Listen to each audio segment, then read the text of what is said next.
সাম্প্রতিক বছরগুলোতে বিভিন্ন দেশের সরকার ও সুশীল সমাজ প্রশিক্ষণ, পুনর্বাসন ও সচেতনতা সহ নানা গুরুত্বপূর্ণ পদক্ষেপ নিয়েছে।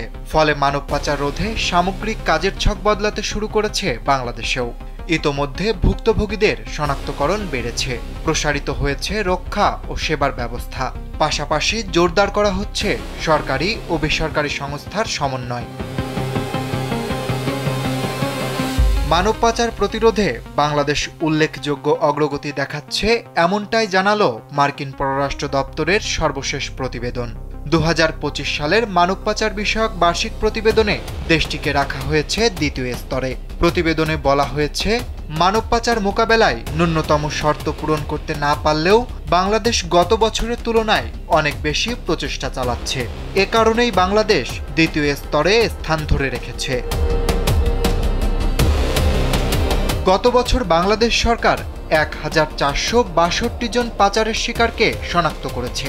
এর মধ্যে 144 জন যৌনকর্মী হিসেবে, 285 জন জোরপূর্বক শ্রমে এবং বাকি 1033 জন অন্যভাবে পাচারের শিকার হয়েছেন।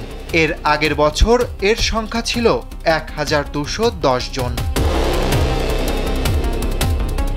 প্রতিবেদনে বলা হয়, ভুক্তভোগীদের স্বাস্থ্যসেবা, আইনি সহায়তা ও আশ্রয়ের ব্যবস্থা করেছে বাংলাদেশ সরকার। একই সঙ্গে পুলিশ, অভিবাসন কর্মকর্তা ও শ্রম পরিদর্শকদের প্রশিক্ষণ দিয়েছে, যা আন্তর্জাতিক মানের সঙ্গে সামঞ্জস্যপূর্ণ বলে উল্লেখ করেছে মার্কিন পররাষ্ট্র দপ্তর।